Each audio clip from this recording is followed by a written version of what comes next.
within the power sector. The center is bracing now for a surge in power demand, sweltering temperatures. Are they going to only steer demand further? What about capacity? Do we have it in us to actually meet the demand? Who better than Nikhil Nigalia, director at Bernstein, joining in on the show right now to throw light on exactly that. Nikhil, hi, good to have you on the show. Thanks as always for your time. Let's start with the power demand, which has witnessed a month-on-month slip in April from what we understand. While, of course, growth has picked up in the second half of the month, despite lower temperatures, according to, compared with last year on a year-on-year basis, is actually up 2%. Given this trend, where do you see demand going, Nikhil, ahead in the summer? For sure. So see, power demand is actually, the heart of the sector. That is the key driver for the entire sector. So for 3 years, 21 to 24, we saw like an 8-9% CAGR in power demand growth. FY25, it slowed down to 5-ish%. April month is about 2% Y-on-Y growth on a very high base, as temperatures were lower than last year. Going forward, May also, there is a possibility that it could stay in low single digits, possibly even be lesser than last year. Given last year, May numbers was a super high base of almost 12-13% growth due to both elections and a very, very hot summer. So this year, weather has been less warm compared to last year, which is pulling down this demand on top of the high base of last year.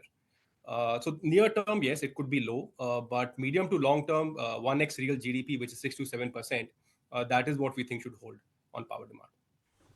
All right. Hi, Nikhil. Good morning. This is Shrishti also joining in. But given the softness that we are seeing in the demand right now, Nikhil, do you believe that the price hikes will not take place anytime soon? Yeah. So the power near-term impact on prices is on the spot power prices.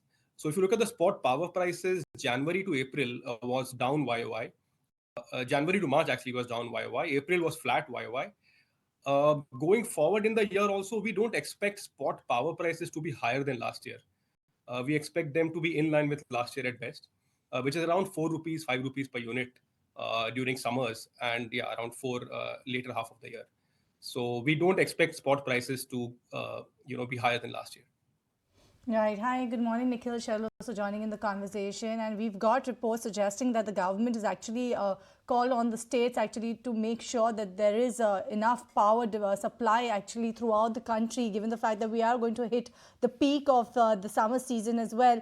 But do you believe that the government is in the position to actually cater to the demand as and when it goes? No doubt the May demand, you said that it will be a tad bit lower, but let's not forget the base is pretty high. So what kind of coal reserves that the government has to support this demand? Have you done any channel checks on that particular front? You can help us with some details on that? Sure. Then coming to the supply side, so discuss demand till now.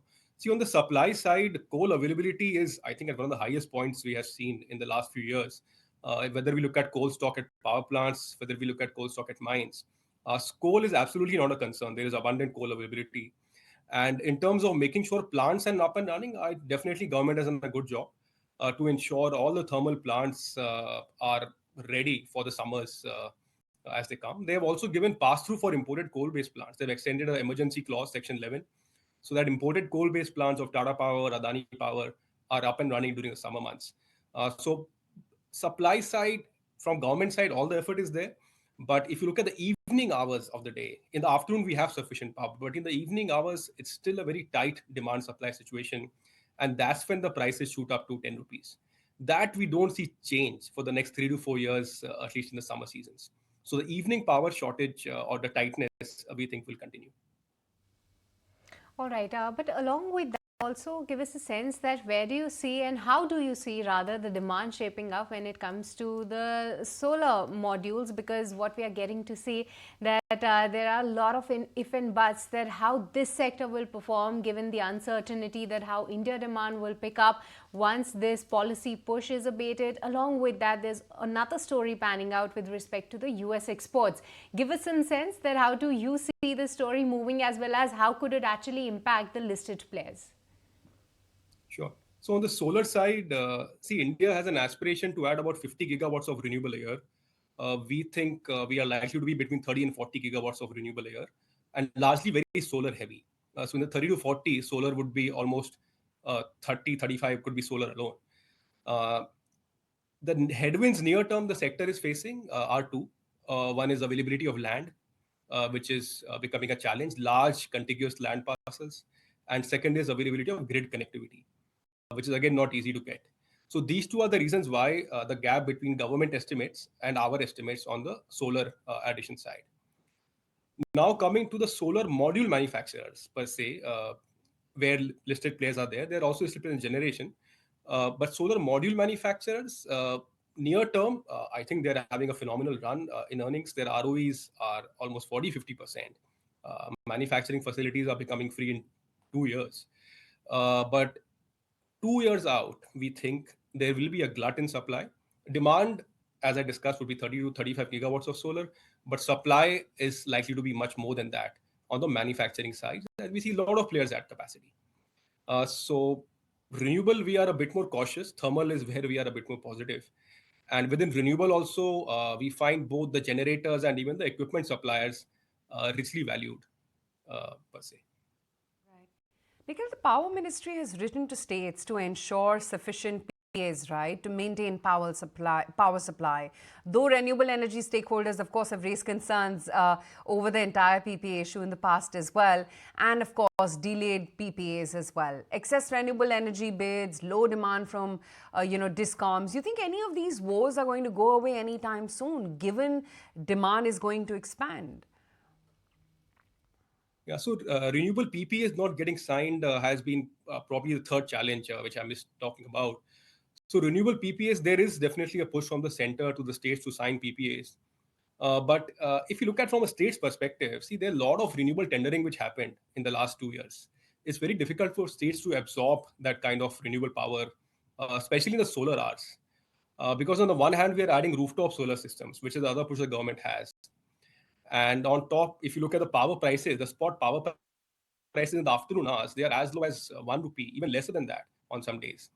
So the incentive for Discom to sign renewable PPAs is a bit lesser right now. Will it change a year down? Of course. I mean, it's a cyclicality is there. We did a lot of tendering, hence there's a backlog of unsigned PPAs created. In a year or two, we think it'll get cleared. But near term, we think the reluctance from Discoms to sign PPAs on renewable will continue. You know, Nikhil, last time we spoke, and I think last time in one of your reports, you did mention that there is some concerns arising out of Discoms, and maybe that's going to be an issue going ahead. Do you think that? Do you think that problem has abated about Discoms and the backlog and the dues? Historically, Discoms have been the Achilles heel of the sector, right? I mean, payments from Discoms have been a big challenge historically. Right now, though, given the central government schemes to enforce these payments, receivables are, I mean, really good for most generators. So it's not an issue right now, Discom payments. AT&C losses of Discoms, headline numbers show a bit of deterioration, but there also we think, adjusted for subsidies, losses haven't increased, they've actually gone down for some of the Discoms. So Discom Health, not great. Still loss-making entities, almost all of them, except a handful. But directionally, are they getting better? Yes, they are. So we are not concerned on Discom Health at present. It needs to get better. But directionally, it is getting better, slightly, but it is. And privatization, like Uttar Pradesh is trying to do that, I think is a great step to take as well to improve health of Discoms. All right, Nikhil, now that we have discussed what's really been happening within the power space right now, let's talk stocks then and tell us which are your top bets within the power space right now, because I believe that especially in the solar manufacturing side, you are not that bullish because you recently initiated coverage on both of these stocks in the listed plays and the target price is much lower than the current market price. But which stocks could outperform going ahead? Sure. So the place we are positive is, again, here we prefer public sector names, private ones. We prefer thermal over renewable. We prefer grid plays. So we continue to like NTPC in our coverage the most. Then we have like Power Grid. We even like the power sector lenders, PFC, REC, although they carry more risk than what an NTPC or a Power Grid does. Then on the underperform side, we are underperform on IEX and even on the solar manufacturers, as you rightly mentioned, due to the supply glut. We envisage.